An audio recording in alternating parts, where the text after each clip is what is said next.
ओह, गोलू ये तुम क्या कर रहे हो? ये बहुत जल्द क्रिसमस आ रही है और मैंने इसमें अपनी इच्छाएं लिखी है। और जब मैं अपनी इस पर्ची पर 250 लोगों से साइन करवा लूंगा और क्रिसमस वाले दिन लाल जुराब में अपनी चिट्ठी को डालकर तकिया के नीचे रखकर सोऊंगा तो मेरी सारी इच्छाएं पूरी हो जाएंगी। क्या सच में? अगर ऐसा है तो मैं भी एक पर्ची पर अपनी इच्छा लिखूंगा और क्रिसमस वाले दिन सेंटा क्लॉज आकर मेरी इच्छा को पूरा कर देंगे। सेंटा क्लॉज गरीबों के पास नहीं आते। गोलू लड्डू का मजाक बनाकर वहां से चला जाता है और लड्डू रोते हुए घर आता है, जहां वो सूखी रोटी देखकर अपनी माँ, दादी और पिता से कहता है, माँ, क्या सच में सेंटा क्लॉज सिर्फ अमीरों के घर जाते और उन्हें गिफ्ट देते हैं? क्या सेंटा क्लॉज हम गरीबों के पास आकर हमारी इच्छा पूरी नहीं कर सकते? क्या वो हमें उपहार नहीं दे सकते? नहीं बेटा, ऐसा कुछ नहीं है। तुमसे किसने कहा? सेंटा क्लॉज सबके घर आते हैं और वो सभी बच्चों की इच्छा पूरी करते हैं और उन्हें उनके मनपसंद का उपहार देते हैं। अगर ऐसा है तो गोलू ऐसा क्यों कह रहा था कि सेंटा क्लॉज गरीबों के घर नहीं आते? आखिरकार हम कब तक ऐसे ही गरीबों वाला खाना खाएंगे? मैं भी चाहता हूँ कि सेंटा क्लॉज मुझे इस बार क्रिसमस पर उपहार के रूप में अमीरों वाला खाना दे। हाँ बेटा, सेंटा क्लॉज इस बार तुम्हारी इच्छा पूरी करेगा। अपने परिवार की बात सुनकर लड्डू रोना बंद करता है और खाना खाकर सो जाता है। क्या जरूरत थी मासूम बच्चे से झूठ बोलने की? हम गरीब भला इस क्रिसमस पर कहाँ से उसे अमीरों वाला खाना ला कर देंगे? हम तो 2 वक्त की सूखी रोटी खा लेते हैं, हमारे लिए वही काफी है। माँ जी, लड्डू अभी छोटा है, अगर हम उसे हकीकत से वाकिफ करवाते तो वो और ज्यादा दुखी होता। और आप चिंता मत करो, जैसे हर साल हमारी क्रिसमस जाती है वैसे ही इस बार भी जाएगी और मैं अपने बच्चे को अच्छे से समझा लूंगा। मेरा बच्चा बहुत समझदार है, वो मेरी बात जरूर मानेगा। अपने बच्चे का दिल रखने के लिए विनोद और रेशमा लड्डू से झूठ बोलते हैं और अगले दिन जब लड्डू स्कूल जाता है तो लंच में उसकी सूखी रोटी और नमक देखकर सारे बच्चे उसका मजाक बनाते हैं। ये देखो दोस्तों, ये गरीब लड्डू खाने में सूखी रोटी और नमक लेकर आया है और कहता है कि ये भी एक चिट्ठी बनाएगा और उसमें अपनी इच्छा लिखेगा ताकि सेंटा क्लॉज आकर उसकी इच्छा पूरी करे और इन गरीबों को अमीरों वाला खाना दे। सेंटा क्लॉज क्यों गरीबों के घर आने लगे? उनके पास इतना समय ही नहीं है कि वो तुम जैसे गरीबों की इच्छा पूरी करे। मेरी माँ ने कहा है सेंटा क्लॉज अमीर और गरीब बच्चों में भेदभाव नहीं करते, वो मेरी इच्छा जरूर पूरी करेंगे। अकेला लड्डू बच्चों से लड़ाई कर रहा होता है, तभी उसकी नजर कुछ बच्चों पर पड़ती है जो टीचर और अपने दोस्तों के साथ विश लिस्ट ले जाकर उनसे साइन करवा रहे थे। सभी बच्चों के हाथों में विश लिस्ट देखकर अब लड्डू भी एक विश लिस्ट बनाता है और घर जाकर सबसे पहले अपने मम्मी पापा और दादी से अंगूठा लगवाता है। बेटा, ये क्या है? तूने हमसे इस पर अंगूठा क्यों लगवाया? माँ, ये वही लिस्ट है। मैंने इस लिस्ट पर लिखा है कि मुझे क्रिसमस पर अमीरों वाला खाना मिले। देखना, इस बार क्रिसमस पर हम भी अमीरों वाला खाना खाएंगे। लड्डू के चेहरे की खुशी देखकर रेशमा और आशा परेशान हो जाती हैं और रात को जब विनोद घर आता है तो उसे सारी बात बताती है। बेटा, तुम दोनों ने गलती कर दी। तुम जानते भी हो हमारा लड्डू कितना खुश है कि उसे इस बार क्रिसमस पर अमीरों वाला खाना मिलेगा, पर हम कहाँ से खिलाएंगे उसे अमीरों वाला खाना? उसने तो अपनी इच्छा की एक पर्ची भी बना ली है। कहता है लाल जुराब में डालकर तकिया के नीचे रखकर सोएगा। नहीं माँ, इस बार मैं अपने बच्चे की इच्छा जरूर पूरी करूंगा। सेंटा जैसी कोई चीज नहीं होती।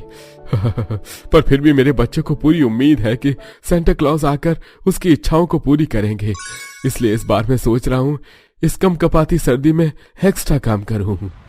विनोद लड्डू की इच्छा पूरी करने के लिए इस थरथराती ठंड में अब रात को घर न आकर वेटर का काम करता है और बड़ी बड़ी पार्टियों में जाता है, इस उम्मीद से कि कभी तो उसे बचा हुआ खाना मिलेगा और वो अपने बेटे को अमीरों वाला खाना खिला पाएगा।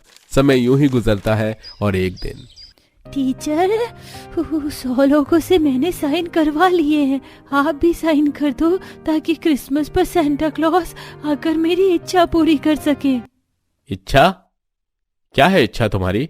यही टीचर कि इस क्रिसमस पर मैं अपने पूरे परिवार के साथ अमीरों वाला खाना खा सकूं। बेटा, ये तुमसे किसने कहा कि सेंटा क्लॉज क्रिसमस पर आकर सभी की इच्छा पूरी करता है? ये सब बनावटी बातें हैं, ऐसा कुछ नहीं होता। अब इसलिए तुम अपनी उम्मीद छोड़ दो और अपने परिवार के साथ इस क्रिसमस पर जो भी खाने को मिले वो हंसी खुशी खाना। हाँ? इतना बोलकर टीचर वहां से चला जाता है और सारे बच्चे लड्डू के ऊपर हंसने लगते हैं। ले सुन लिया, अब तो टीचर ने भी कह दिया कि तुम जैसे गरीब लोग क्रिसमस पर अमीरों वाला खाना नहीं खा सकते, इसलिए अपनी इच्छा वाली पर्ची फाड़ दे। मैं नहीं मानता, मेरी माँ ने कहा है कि इस बार मेरी इच्छा जरूर पूरी होगी। और देखना, जब हमारे घर में अमीरों वाला खाना आएगा तो मैं स्कूल में भी लेकर आऊंगा ताकि तुम सब भी अपनी आंखों से देख सको। लड्डू भी अपने दोस्तों से लड़ाई करके घर आता है और नाराज होकर बैठ जाता है। पूरा दिन बीत जाता है और वो खाना नहीं खाता। रात को भी जब रेशमा लड्डू को खाना देती है तो लड्डू मुंह बनाकर अपनी माँ से कहता है, माँ, कल तो क्रिसमस है, देखना कल सेंटा आएंगे और वो मेरी इच्छा पूरी करेंगे। बस एक दिन और हमें ये गरीबों वाला खाना खाना है, फिर तो कल हमें भी अमीरों वाला खाना मिलेगा। हाँ बेटा, अगर भगवान ने चाहा तो इस क्रिसमस पर हमारा पूरा परिवार एक साथ अमीरों वाला खाना खाएगा। लड्डू, रात हो गई है, ठंडी बढ़ती जा रही है, अब तू जल्दी से खाना खाकर सो जा। ठीक है दादी, पर माँ आप मेरे लिए कल लाल जुराब ले आना। मुझे उस लाल जुराब में अपनी इच्छा वाली पर्ची रखनी है, तभी तो सेंटा मेरी इच्छा पूरी करेंगे। लड्डू बहुत खुश था क्योंकि बहुत जल्द उसकी इच्छा पूरी जो होने वाली थी। अपनी खुशी लेकर लड्डू सो जाता है और अगले दिन अपनी पड़ोसन से रेशमा एक लाल जुराब लाकर लड्डू को देती है, जिसमें लड्डू अपनी इच्छा वाली पर्ची रख देता है और उसे रात को तकिया के नीचे रखकर सो जाता है। तो वहीं ठंड से कांपते हुए विनोद अपने मालिक के घर में वेटर का काम कर रहा होता है। Sir, fruits. विनोद, काफी रात ज्यादा हो गई है, 12 बज चुके हैं, अब तुम अपने घर जा सकते हो। धीरे धीरे सारे मेहमान भी चले जाएंगे और हमने और वर्कर रखे हुए हैं साफ सफाई के लिए। और हाँ, जाते हुए खाना लेकर जाना। आज क्रिसमस का दिन है और हम चाहते हैं कि हर घर में आज क्रिसमस बने। ये लो विनोद भैया, ये क्रिसमस ट्री भी रख लो, आपका बच्चा बहुत खुश होगा क्रिसमस ट्री देखकर। विनोद अपने मालिक के घर से खाना और क्रिसमस ट्री लेकर घर आता है और 12:30 बजे लड्डू को उठाता है। और जब लड्डू अपने सामने क्रिसमस ट्री और खाने में पेस्ट्री, फ्रूट्स, रुमाली रोटी, शाही पनीर, पनीर टिक्का, आइसक्रीम देखता है तो खुश हो जाता है और जिंगल बेल गाता है। Jingle bell jingle all the way. माँ, पापा, दादी, मैंने कहा था ना आज क्रिसमस पर सेंटा क्लॉज जरूर आएंगे। देखो, उन्होंने मेरी इच्छा पूरी कर दी, मेरी इच्छा पूरी हुई। आज हमारा पूरा परिवार एक साथ अमीर वाला खाना खाएगा। माँ, अपना थोड़ा खाना बचा देना, कल सुबह मैं स्कूल जाकर अपने दोस्तों को खिलाऊंगा। बहू, तू पहले लड्डू के लिए थोड़ा खाना बचा दे, अगर खत्म हो गया तो ये अमीर वाला खाना हमें लड्डू की ही वजह से तो मिला है। क्रिसमस पर अपने परिवार के साथ अमीर वाला खाना खाकर लड्डू बहुत खुश होता है और पूरा परिवार भी। अब अगले दिन लड्डू थोड़ा सा खाना स्कूल ले जाता है और अपने दोस्तों को खिलाता है। देख रहे हो, अमीरों वाला खाना। मैंने कहा था ना, सेंटा अमीर और गरीब में भेदभाव नहीं करता। हमने क्रिसमस पर अमीरों वाला खाना खाया, पर क्या तुम्हें मिला तुम्हारा तोहफा? लड्डू, तुम सही कहते थे, सेंटा अच्छे लोगों की विश पूरी करता है और गोलू तो बहुत बुरा है, इसीलिए तो सेंटा ने इसे इसका मनपसंद PS5 गेम नहीं दिया। तुम सही थे दोस्त, सेंटा सिर्फ अच्छे बच्चों की इच्छा पूरी करता है। मैंने तुम्हारा मजाक बनाया ना, इसीलिए मेरी इच्छा पूरी नहीं हुई, पर मैं वादा करता हूँ कि मैं अब कभी किसी का मजाक नहीं बनाऊंगा, ताकि अगले साल सेंटा मेरी भी इच्छा पूरी करे। उस दिन गोलू का घमंड टूट जाता है और वो लड्डू से दोस्ती कर लेता है और इस तरह एक गरीब परिवार क्रिसमस वाले दिन अमीरों वाला खाना खाता है और क्रिसमस सेलिब्रेट करते हैं। हे भगवान, ये मेरे बच्चे को क्या हो गया? उत्कर्ष, बेटा उठ बेटा, तू अपनी माँ को छोड़कर इस तरह नहीं जा सकता। देखिए ना, ये कुछ बोल क्यों नहीं रहा? माँ, भैया को क्या हुआ? वो हमें छोड़ के चले गए क्या? भैया उठो, भैया आज तो आप मेरे साथ खेलने वाले थे ना, उठो ना। ये ऊपर वाला भी सिर्फ हम गरीबों के साथ ही इतना निर्दयी क्यों होता है? क्या मिलता है उसे हम गरीबों के साथ ये सब करके? ऐसा क्या हुआ था पल्लवी के बेटे के साथ जो इस तरह पल्लवी अपने बेटे को सीने से लगाकर रो रही थी? और यह परिवार क्यों इस तरह इस गंदे नाले और झुग्गी में इस लाचारी के साथ रह रहा था? क्या कभी इनकी जिंदगी बदल पाएगी या एक दिन ये भी इसी तरह झुग्गी में घुट घुट कर मर जाएंगे? आइए आज हम इस कहानी के माध्यम से इस गरीब परिवार की लाचारी और दुख भरी कहानी को जानते हैं। अरे नैना, उत्कर्ष बेटा, तुम दोनों ने ये नाक पर कपड़ा क्यों बांध रखा है? माँ, इस नाले के अंदर से बहुत गंदी बदबू आती है, मुझे तो सांस भी नहीं लिया जाता। हम लोग कब तक इस गंदे नाले के पास रहेंगे? पता है अब इस गंदी बदबू में रहा नहीं जाता। हमारे घर के पीछे इतनी बड़ी बड़ी और साफ सुथरी बिल्डिंग है, तो हम वहाँ क्यों नहीं रहते? पता है वहाँ बिल्कुल भी बदबू या गंदगी नहीं होती है। वो क्या है ना बेटा, वो सोसाइटी अमीरों की दुनिया है और हम तो गरीब है ना। हम गरीबों की दुनिया तो बस यही गंदा नाला, कूड़ा कचरा और झुग्गी ही होती है। यही हमारी किस्मत में लिखा है। तो क्या हम लोग अपनी किस्मत बदल नहीं सकते? मेरे बच्चों, अगर किस्मत बदलना इतना आसान होता तो आज ये दुनिया ऐसी नहीं होती। भूख से नहीं मरता और कोई भी गरीब नहीं होता। अपनी गरीब लाचारी की वजह से पल्लवी अपने दोनों बच्चों और पति के साथ इस छोटी सी झुग्गी में रहती थी। उनकी झुग्गी के बाहर से ही एक गंदा नाला बहता था। यह गंदे नाले का पानी कहीं और से नहीं बल्कि उनकी झुग्गियों के पीछे बनी एक अमीर सोसाइटी से निकलता था, जिसकी बदबू से झुग्गी में रहने वाला हर कोई परेशान था। माँ, बहुत मच्छर काट रहे हैं, देखो ना, सोने भी नहीं दे रहे। नैना बेटा, मैंने तुम्हें अपनी चुन्नी उड़ा दी है, अब तुम्हें बिल्कुल भी मच्छर नहीं काटेंगे। कितना बेबस पिता हूं ना मैं। पता है पल्लवी, जब भी उस अमीर लोगों की सोसाइटी में झाड़ू लगाता हूं तो हमेशा देखता हूं कैसे वहां रहने वाले बच्चे खुश हैं, खेल रहे हैं, पढ़ाई कर रहे हैं। उनको देखकर एक तरफ दिल को सुकून मिलता है और एक तरफ अपने बच्चों के लिए दुख होता है। माधव की बात सुन पल्लवी की आंखों में आंसू आ जाते हैं, लेकिन बेचारा गरीब परिवार कर ही क्या सकता था। ऐसे ही कुछ समय गुजर जाता है। इस पानी के टैंकर वालों ने तो सच में हद मचा रखी है। एक तो हफ्ते में एक बार टैंकर लेकर आते हैं और उसमें भी ठीक से पानी नहीं होता। और अब तो पूरे 2 हफ्ते हो गए हैं, पानी का टैंकर ही नहीं ला रहा है।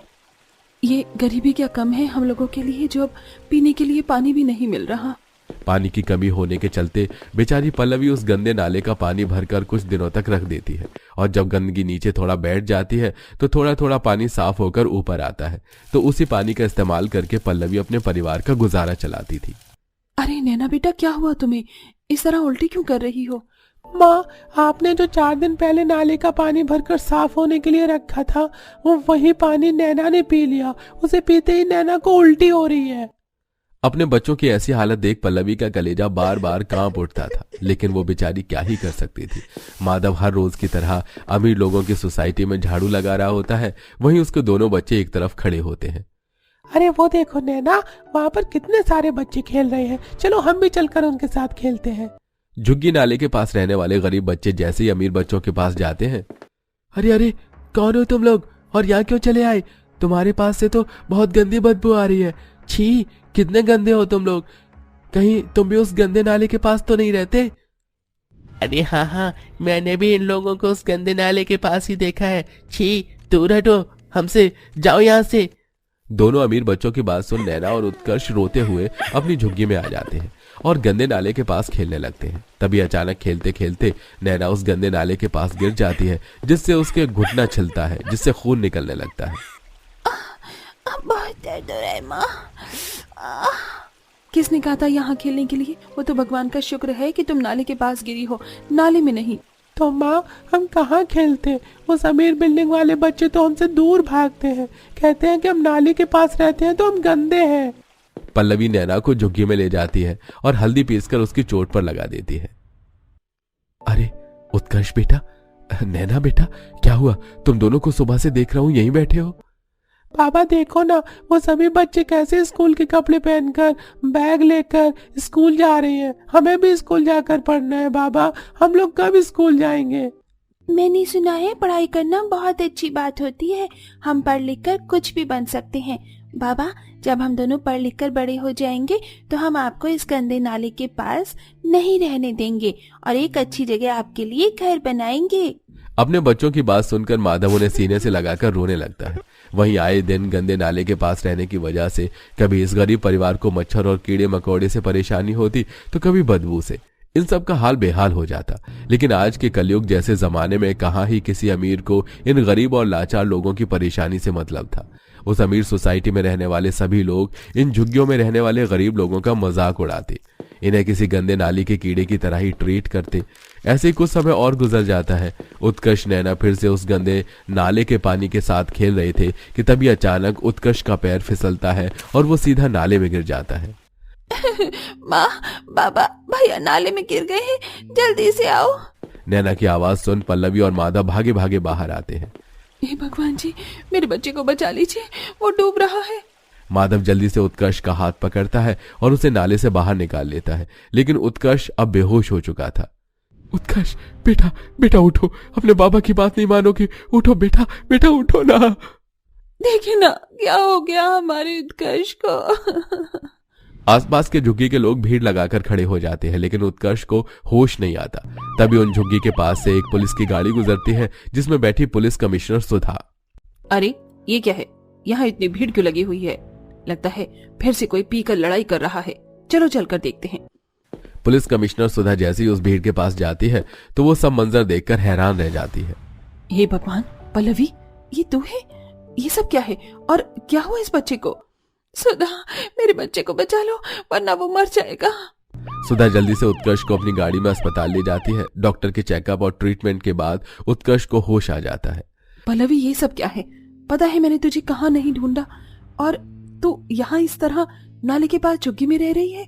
सुधा और पल्लवी बचपन की सहेलियां होती हैं। अपनी सहेली के पूछने पर पल्लवी उसे सारी हकीकत बताती है, जिसे सुन सुधा फौरन उस अमीरों की सोसाइटी के सेक्रेटरी के पास जाती है। मैडम, अगर सोसाइटी का गंदा पानी उस झुग्गी की तरफ नहीं जाएगा तो कहाँ जाएगा? आप पैसे लेकर बात खत्म करिए ना। तू मुझे पैसे देगा? 4 डंडे पड़ेंगे ना तो अब भी तेरी अकल ठिकाने आ जाएगी। अगर इस सोसाइटी का गंदा पानी तूने उन झुग्गी की तरफ जाने से नहीं रोका तो कल की रोटी अपने घर में नहीं बल्कि जेल में खाएगा, समझा? पुलिस कमिश्नर की धमकी सुनकर राजेंद्र सोसाइटी से निकलने वाले उस गंदे पानी को रोक देता है और सीधा गटर में उसका कनेक्शन करवाता है। वहीं दूसरी तरफ सुधा पल्लवी के परिवार और उस झुग्गी में रहने वाले हर गरीब परिवार को लेकर एक सरकारी बिल्डिंग में जाती है। ये तुम हमें कहाँ लेकर आ गई हो? ये तो बहुत अमीरों की बिल्डिंग दिखती है। ये अमीरों की नहीं बल्कि सरकारी बिल्डिंग है। आपसे तुम्हारे साथ साथ ये सारे गरीब परिवार इस सरकारी बिल्डिंग में रहेंगे। यहाँ पीने के पानी से लेकर बिजली की हर चीज की सुविधा है। यहाँ अब तुम्हें किसी को कोई भी परेशानी नहीं होगी। न जाने में तुम्हारा ये एहसान कैसे चुका पाऊंगी। तुमने ये सब करके मुझे और मेरे परिवार को नई जिंदगी दी है। ये तो मेरा फर्ज था। तुम्हारे साथ साथ और भी कई गरीब परिवारों को उस जिंदगी भरे नाले में रहने से छुटकारा मिला और अब तुम्हारे पति को सोसाइटी में झाड़ू लगाने की भी जरूरत नहीं है। मैं उसे एक अच्छी नौकरी दिलवाऊंगी। पल्लवी के परिवार के साथ साथ और भी कई सारे परिवार उस गंदे नाले से निकलकर उसे साफ सुथरी और सारी सुख सुविधाओं वाली सरकारी बिल्डिंग में रहते थे। वहीं पल्लवी का पति अब झाड़ू लगाने के काम को छोड़कर एक अच्छी जगह काम करता है। साथ ही साथ अब पल्लवी के दोनों बच्चे स्कूल भी जाते हैं और अब पूरा परिवार हंसी खुशी एक अच्छी जिंदगी जीता है। तो दोस्तों, कैसी लगी आपको हमारी ये कहानी? हमें कमेंट बॉक्स में कमेंट करके जरूर बताइए।